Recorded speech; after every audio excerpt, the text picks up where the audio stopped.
Shemai GTA chums. It's Friday, so it's heist night, and we are going to be jumping from the Alkonost Russian stealth jet. Stealth bomber.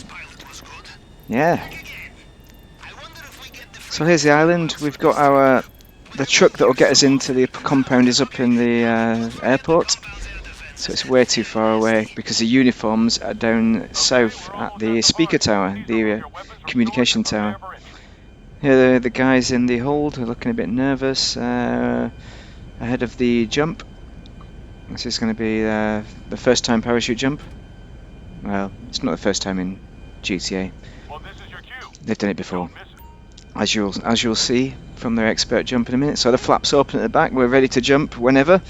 But we're going to wait because we're not jumping this far away from the compound. We're going to jump really close to the compound, and the pilot will get a bit irate as we approach. So do drop a like if you find pilots getting irate. It's the best part of any trip, any holiday, because this is a holiday after all. This is a Cayo Perico. It's not Los Santos tuners. You don't need to put effort in. Well, we do. We do need to put effort in, of course. Okay, we jump.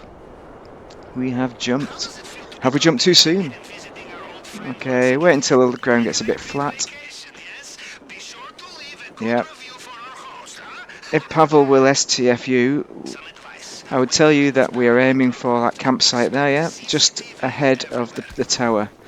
Look, notice that guard on the way in. So there he is, making his rounds. He'll catch you if you land too close to the tower. Also, after you've shot him, run around, because there's another guard. You see the other guard bit to the right? We can't get him because of bush. Oh, got him. Nailed that sucker. But, yeah, he's a tricky guard. And then there's a distant guard as well. You don't really need to get this guy, but as we've got the rifles, we're going to do it. You can't do it with a shotgun, but this is why we get the rifles. They're the best tool for the job. Get a lot of kills from distance. Nice and easy. Now, for this hobby, we're going to rely on the vehicle. No motorbikes today, and it doesn't matter anyway because there's three of us. There'll never be 3 motorbike drops, so it's going to be the Willys Jeep. So we're all going to get in one. We may as well all be together. One for all and all for one, as the Musker Hounds once said. Which one's Dogtanian, which one's Pothos, and which one's Aramis? I don't know. It's hard to tell from this distance, isn't it? Who's got the dog face? No, which dog face have we got? We've all got dog faces. But which dog? I don't know. I don't even know what I'm talking about. Right, speaker tower on the right is okay, just so, as long as you got your weapons internally, you're not toting weapons shooting like a cowboy, then you are going to be fine. Another vehicle coming up the hill, another Willys Jeep. Checkpoint is fine, just drive on through it. Yeah, smash it to pieces. Don't worry about it. Right, for this insertion, we're going to need to shoot some guards around the perimeter, one of whom will have the key card, not the key card, the code for the door. So there's a guard that Assassin's going to take care of. There's normally 1 or 2 down here. One on the door normally. Oh, where the freak is he? So there's just one guard. Where's he at? There he is. So there's not a guard on the door on this time, so I'm just going to pop this guy. Come on, come on, stop messing around. I want to get out of his corner vision when I get my weapon out. Nope, nope, nope. As it turns out, Jake has found a key. I should run that guy over just for the crack. Alright, we're good. So this is our insertion point. Over this side instead, this is where the code was dropped. So I could press E at this point and insert, but I want to kill this guy because they're just shooting somebody distance just to make sure they're covered while they've got the weapons out. And now we can insert. Simply punch in the code. Punch the correct code in though. Don't punch in the wrong code, whatever you do. Come on, GTA the wrong way, get it right. Error. Alright. Turns out you just punch it after all, eh? IT expert there. He knows everything about IT, that guy. He is an expert in IT. He turned it off and back on again. Right, guard up ahead.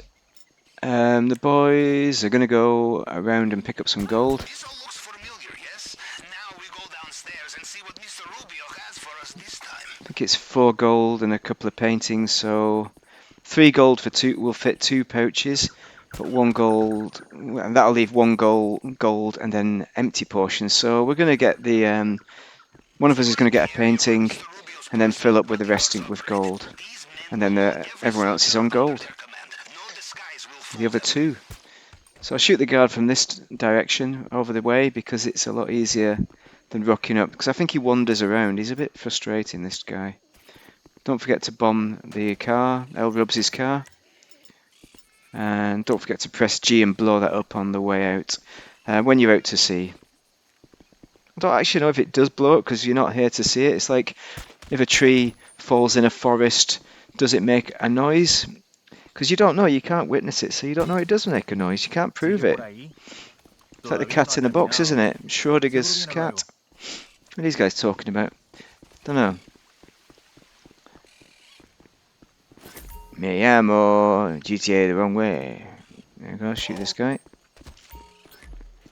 Yeah, we're looking for 2 key drops from the guards with the red cones, of course. We're also looking to not shoot the guy with the skull, the minigun guy, because he's impossible to kill. For some reason, I've just got in and got the I got the golden gun, just in case you don't know where that is. It's absolutely no use for the heist. People with armor on it, maybe it takes 2 shots to kill them with that gun, so it is quite powerful. From shooting police, that's my experience. But the guards all have body armor on because he's not done the setup, the additional setup for that to get rid of body armor disruption. That's the one. There's the Mr. Minigun. There he is. You see him? So he's going to walk up these stairs and go around the veranda. We'll just wait for him to get a bit closer. I could probably jump over there, in fairness. There we go. Watch the skull and run away from him before you get affected by the skull. Right, we're into Mr. Fingerprint time, or Mrs. Fingerprint. For this one, we're going to match it 1, 2, 3. You know what I'm talking about, yeah? You match the top of the fingerprint on the first one, then match the top again and go down to the second, and the third one you go down to the third. They're all sequential, based on matching the top fingerprint. So you go 1, and then you go 1, 2, and then you go 1, 2, 3. There we go, 1, 2, 3, 4. 1, 2, 3, 4, 5. It's really simple once you use that technique rather than eyeballing it. I don't never eyeball it. If I did, I'd be better at eyeballing it, but I don't. That's quicker. Right, we're in. Notice with the update you can do the old 2-in-1, so you don't need to time your run with swiping the card. But that doesn't mean you can do it on one player. If you're solo, you cannot get into here whatsoever because you can't swipe at all. It won't come up with a prompt, press E to swipe your card, because it knows. I don't know if you could. I think you could do that initially, but they've fixed that, so you can't do that anymore. We've got a painting over there, but Assassin's getting a painting over the other end of the compound, so I'm just going to fill up on gold. He's going to come here and fill up on the rest of his pouch on the gold. And then we'll have the optimum amount of portions of money. I'm not going to enter here yet because we get extra guards come out. So I'm just going to muller around until the chaps come back around and get into a position where they're ready to Foxtrot Oscar. Ideally, you'll be down here hanging out once the extra guards come out. Okay. So here the chaps are coming over. I mean, Assassin needs to come down to get the gold anyway, so we can all have a fun time once everybody's arrived. And pretty soon we'll be having a crack at the pink diamond. You ever seen a pink diamond? I see a yellow one once, a yellow diamond. I don't think I've seen a pink one, but it was mighty small if I did see a pinky. Definitely seen a yellow, I can confirm that. And for anybody who's interested with diamonds, rare diamonds, coloured diamonds are because of impurities in the crystal, and can be quite, well, they are quite rare to get a decent diamond. Now, if you want to get yourself a pink diamond, you can get a small one, you know, like a third of a carat. I don't know the prices, don't know the exact prices. A third of a carat, how much will that cost? 800 quid maybe? I'm kind of guessing on what I vaguely remember of diamonds. 800 euros, that is, for anybody in Europe, but to Americans who are holidaying in great Gross Britannia, then I suppose that would be $500, $600. If you go to Birmingham, go to the diamond, the jewellery quarter, you will get some of the cheapest diamonds in the UK, for example. I ain't going to name the shops to go to, but do shop around because it does vary for anybody interested in diamonds. And because I had such a raging for diamonds that I pressed the button too long.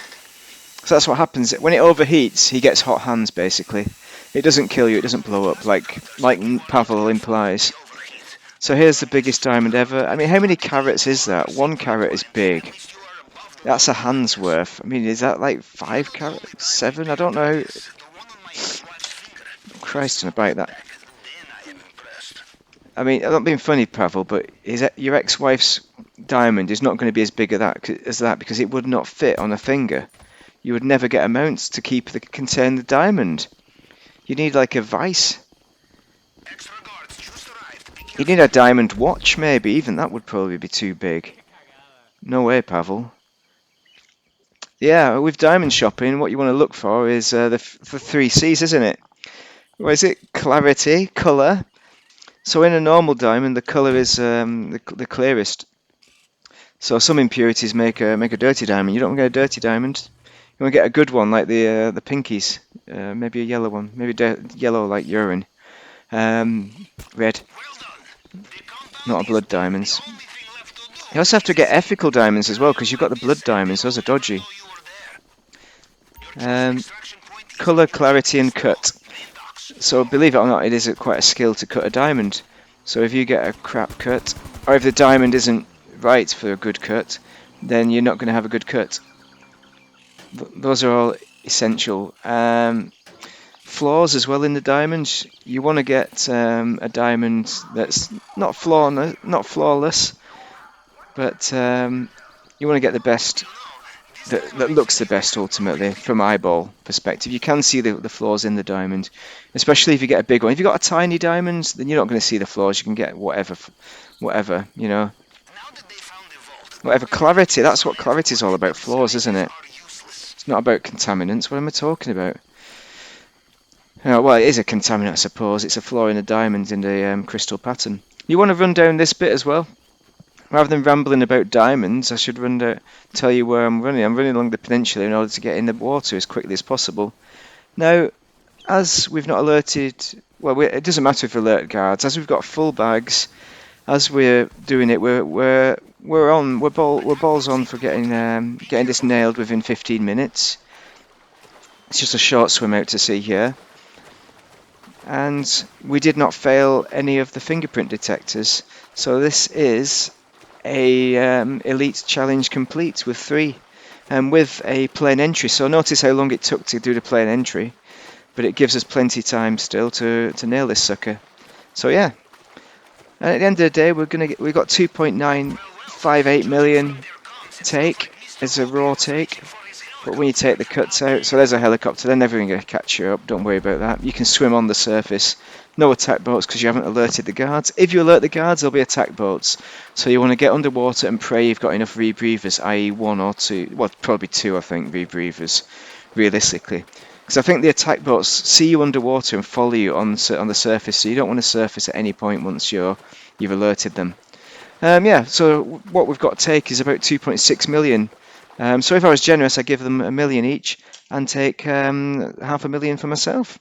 So that's what we've got. There's a bit of a glitch out coming. So I hope you have enjoyed watching. Do like and subscribe. And I have guides and all that kind of business on if you're not into Cayo Perico. So do stay tuned for those. I'll just search my historic videos to find some of them. Thank you very much for watching. And there's the money.